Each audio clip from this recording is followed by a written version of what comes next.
Bienvenue les amis pour cette présentation qui porte sur les arcanes mineures du tarot de Marseille. J'ai choisi d'aborder ce sujet parce que je constate que les arcanes mineures sont trop souvent négligées au sein des 78 arcanes du tarot de Marseille.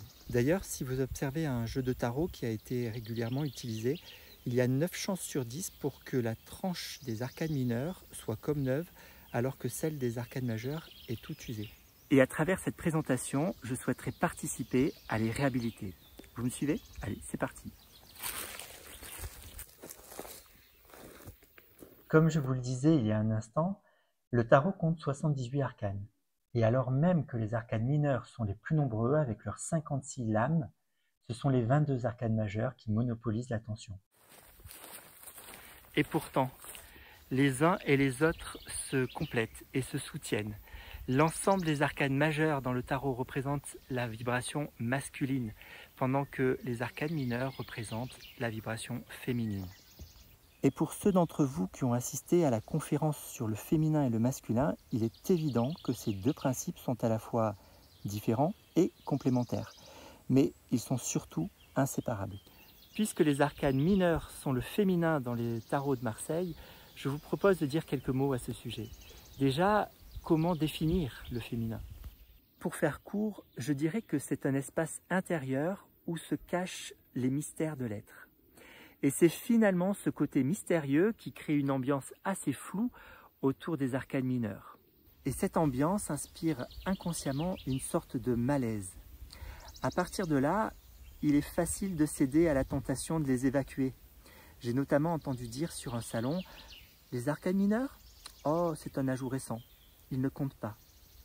Alors que justement, toute l'importance de ces mineurs de fond repose sur l'idée qu'ils représentent mon royaume intérieur.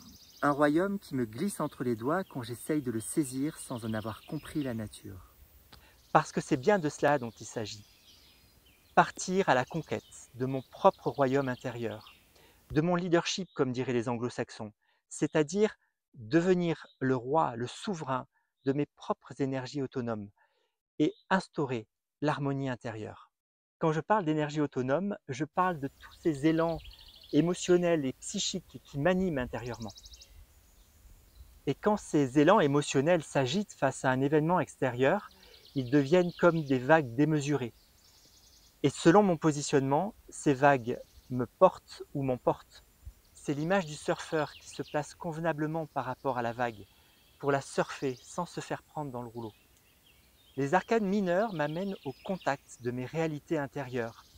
Ils me proposent un programme important et ambitieux qui me plonge dans la mythologie arthurienne. 12 chevaliers courageux, chacun animé par sa personnalité, partent à la recherche du Graal pour guérir le roi Arthur, pour lui rendre le souvenir de sa conscience afin que la devise « Une terre, un roi » restaure le rayonnement et l'harmonie du royaume de Camelot. Et là, en l'occurrence, il s'agit du rayonnement et de l'harmonie de mon propre royaume intérieur. À moi la responsabilité de mener cette quête. À moi la responsabilité d'incarner les 12 facettes de ces 12 courageux chevaliers. À moi de trouver le chemin qui mène au Graal et d'y tremper mes lèvres pour retrouver le bienheureux souvenir de l'être authentique que je suis originellement. Les 56 arcanes mineurs sont ainsi une représentation de mon royaume intérieur. Ils en sont la maquette.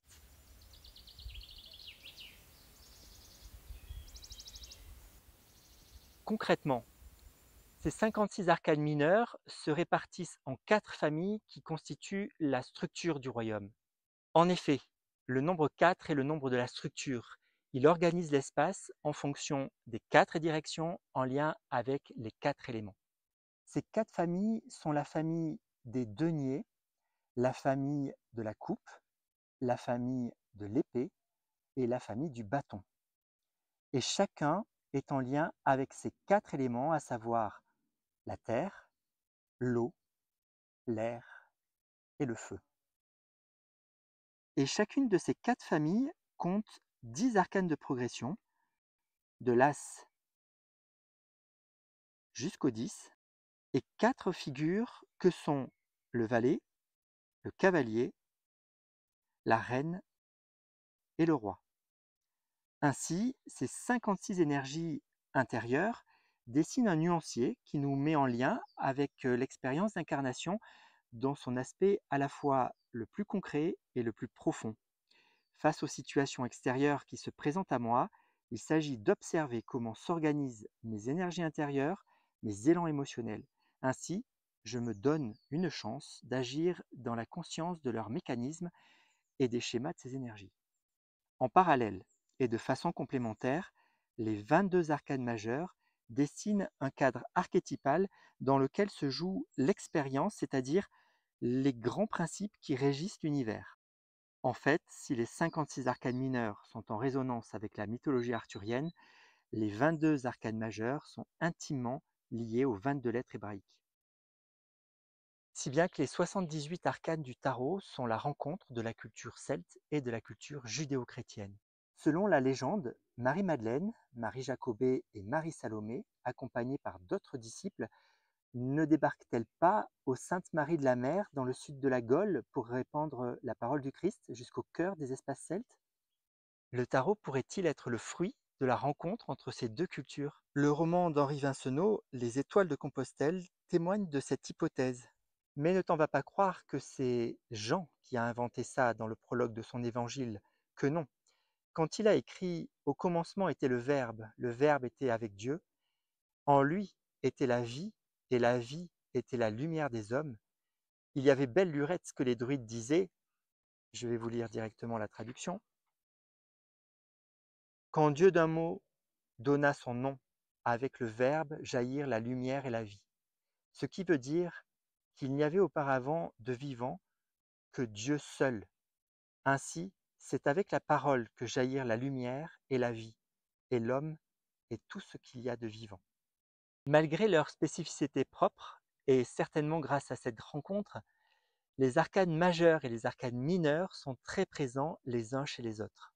En effet, les 4 familles des arcanes mineurs sont présentes dans l'arcane 1, le battleur. Sur l'image de cet arcane, le jeune personnage tient une baguette en lien avec le bâton et une pièce jaune en lien avec le denier.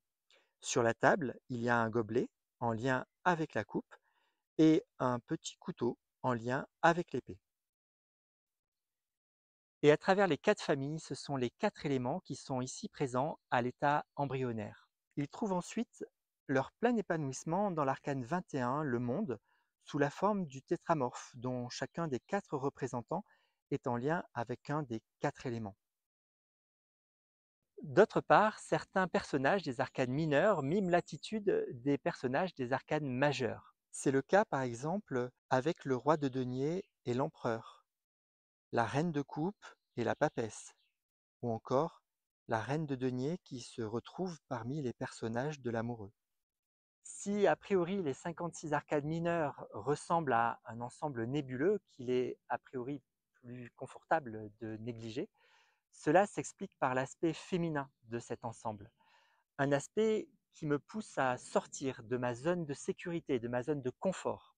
Ces 56 arcanes m'ouvrent les portes d'une profondeur vertigineuse et insondable, à savoir mon royaume intérieur.